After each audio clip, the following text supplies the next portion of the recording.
नमस्कार मंडळी. मी प्रियंका पाटील, टेक तडका 24/7 वरून. आज आपल्याकडे एक जबरदस्त अपडेट आहे, म्हणजे HR टेकच्या जगात एक मोठ्या क्रांतीबद्दल. मीना रिजनमध्ये जिथे आधी वेगवेगळे ERPs, जुने कंप्लायन्स टूल्स आणि HR सॉफ्टवेअर जे फायनान्सशी बोलतच नसायचं, तिथे आता सर्कली नावाचा एक स्टार्टअप येतोय, रॉकेट. हा दुबई बेस्ड स्टार्टअप, ज्याची स्थापना एक्स करीम ऑपरेटर्स अकीद अझमी आणि डेव्हिड रिचे यांनी केली आहे, त्याने आता $12 मिलियन सीरीज ए फंडिंग यशस्वीरित्या रेज केली आहे, जी पिकूस कॅपिटलने लीड केली. म्हणजे विचार करा, या फंडिंगमुळे ते काय कमाल करणार आहेत. सर्कली आज थोडं वेगळं आहे. ते मेनासाठी रिपलिंगसारखं एक नवं स्टॅक बनवत आहेत, पण AI नेटिव्ह, म्हणजे अगदी सुरुवातीपासून AIचा वापर करून. आणि काय तर, गेल्या वर्षभरात कंपनीचा रेव्हेन्यू 10x वाढला आहे आणि ते आता 50 देशांमधल्या व्यवसायांसाठी वार्षिक 100 मिलियनपेक्षा जास्त पेरोल प्रोसेस करत आहेत. जबरदस्त, बरोबर? पण HR टेकच्या या गर्दीच्या जगात, जिथे डील, रिमोट, SAP, ओरॅकल सारखे मोठे प्लेयर्स आधीच आहेत, तिथे सर्कली का खास आहे?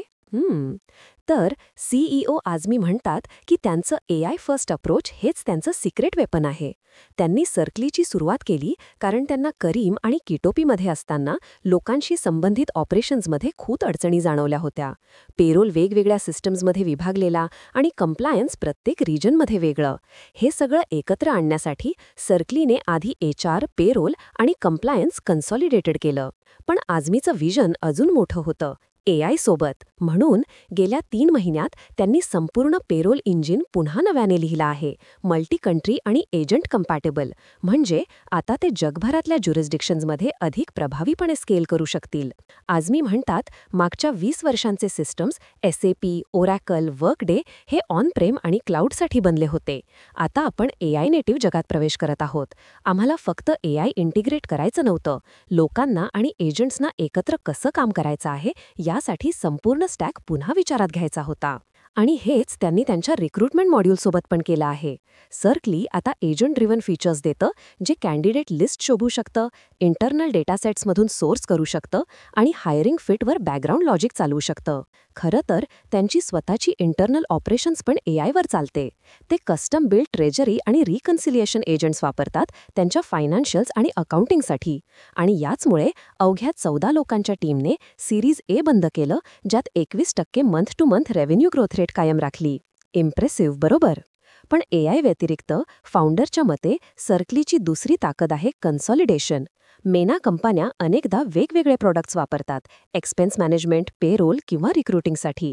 पण सर्कली हे सर्व एकाच ठिकाणी देत आहे आणि AI नेटिव्ह असल्याने ते हे युनिफाईड एक्सपिरियन्स खूप लवकर बिल्ड करू शकतात.